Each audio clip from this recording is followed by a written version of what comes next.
អាការៈ8យ៉ាងដែលកើតឡើងពេលវត្ថុស័ក្តិសិទ្ធិឬធម៌ពលដែលមើលមិនឃើញចូលក្បែរតើលោកអ្នកធ្លាប់នៅសុក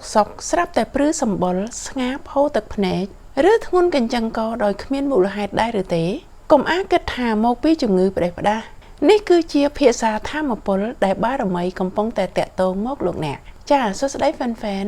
សម្រាប់វីដេអូនេះអ្នកគ្រូតបបន្តពីវីដេអូដែលអ្នកគ្រូ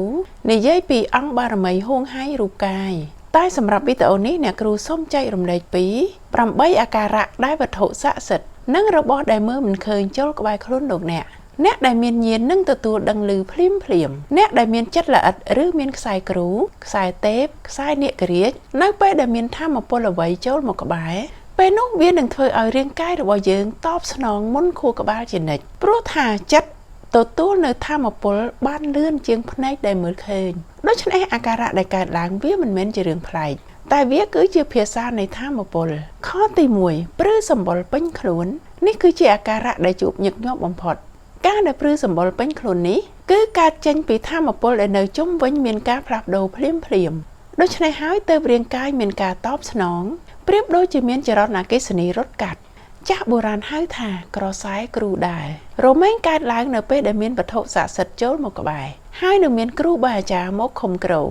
ឬក៏ចិត្តកំពុងតែទទួលនៅសញ្ញាអ្វីមួយទី2មានអាការៈស្ងាប់បញ្ឈប់មនុស្សជាច្រើនយល់ច្រឡំគិតថាងងុយដេកប៉ុន្តែនៅខាងខ្សែចិត្តវិញ្ញាណការស្ងាប់នោះគឺកំពុងតែមានការសម្រួលរលកធម៌ពលនៅក្នុងរាងកាយហើយរមែងកើតឡើងនៅពេលដែលមានការទទួលកម្លាំងធម៌ពលពីត្រចៀកទឹកនៅពេលដែលនៅក្នុងពិធីកម្មឬក៏កំពុងតែប្រកបពិធីឬក៏កំពុងតែនៅទីកន្លែងស័ក្តិសិទ្ធិសម្រាប់អ្នកដែលមានញាណមានការស្ងាប់យ៉ាងខ្លាំងរហូតដល់ហូរទឹកភ្នែកចេញមកខ្លួនឯងទី3មានអាការៈធ្ងន់ស្មាធ្ងន់ត្រង់កញ្ចឹងក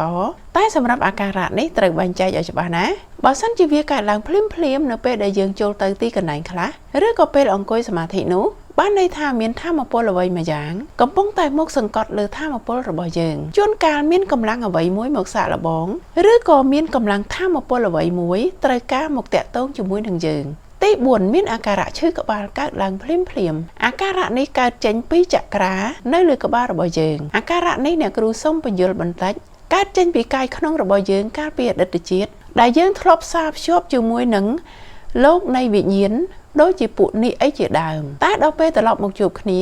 វាក៏ធ្វើឲ្យមានអាការៈកើតឡើងដូចជាហូរទឹកភ្នែកមានការឈឺក្បាលអាការៈនេះរបៀបដូចយើងបែកគ្នាយូរមកហើយក៏មកជួបគ្នាអីនឹងឯងហើយពេលនោះញៀនកំពុងតែបើកនៅធម៌ពលអ្នកដែលមានញៀនភ្នែកទឹកឬក៏មានញៀនប៉ះខ្ទប់ពិសេស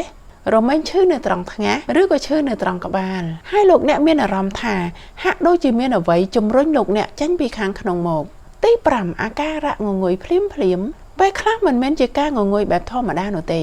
តែវាជាសភាវៈចិត្តដែលកំពុងតែចូលទៅកាន់រលកនៃការសមាធិដោយស្វ័យប្រវត្តិព្រោះវត្ថុស័ក្តិសិទ្ធិខ្សែខ្លះប្រើវិធីធ្វើឲ្យរាងកាយរបស់យើងនឹងមានភាពស្ងប់សិនដើម្បីឲ្យចិត្តបើកទទួលនៅធម៌ពលបានឲ្យងាយទី6វិលមកងងុយមមីហាក់ដូចជាផែនដីវិលហើយសតិយើងអណ្ដែតអណ្ដូងអាការៈនេះកើតចេញពីរលកធម៌ពលរបស់យើងមិនត្រូវគ្នាជាមួយនឹងទីកន្លែងដែលយើងទៅនោះដូចជាកន្លែងនោះដែលគេហៅថា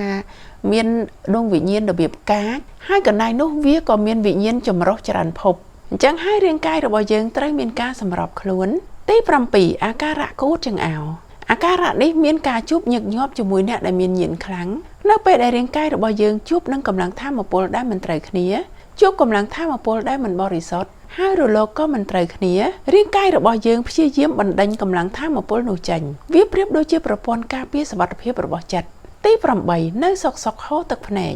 ទាំងដែលមិនទាន់មានរឿងអ្វីដែលត្រូវកំសត់នេះជាអាការៈរបស់អ្នកដែលមានញៀនជាច្រើនអ្នកបានជួបព្រោះចិត្តរបស់យើងកំពុងតែពាល់ត្រូវជាមួយនឹងកម្លាំងធម៌ពលអ្វីមួយយ៉ាងដែលជ្រៅច្រើនជាងអារម្មណ៍ធម្មតាជួនកាលធម៌ពលនោះជាធម៌ពលរបស់គ្រូរបស់ទេពឬក៏ជាកម្លាំងធម៌ពលនៃបុណ្យចាស់អញ្ចឹងអ្នកគ្រូសូមសរុបមួយប្រយោគទៀតអ្នកដែលមានញៀនពិតប្រាកដគេមិនបានចង់មានអាការៈអស់នេះទេតែនេះវាជាភាសារបស់ធម៌ពលដែលចិត្តកំពុងតែទទួលដឹងនៅក្នុងខណៈពេលដែលយើងមិនអាចមើលឃើញដោយភ្នែកសាច់ហើយបើហ្វេនញាតិវធម៌មានអាការៈអស់នេះដោយមិនបានទទួលរងឥទ្ធិពលពីផ្នែករាងកាយនោះទេ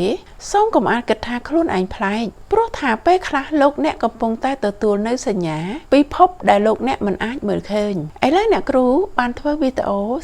និយាយពីអាការៈតាមពាក្យសន្យាដែលfan comment ថាចង់ស្ដាប់ហើយឥឡូវអ្នកគ្រូបានធ្វើវីដេអូឆ្លើយតបហើយណាសង្ឃឹមថា fan ញាតិវធនឹងយល់ពីខ្លួនឯង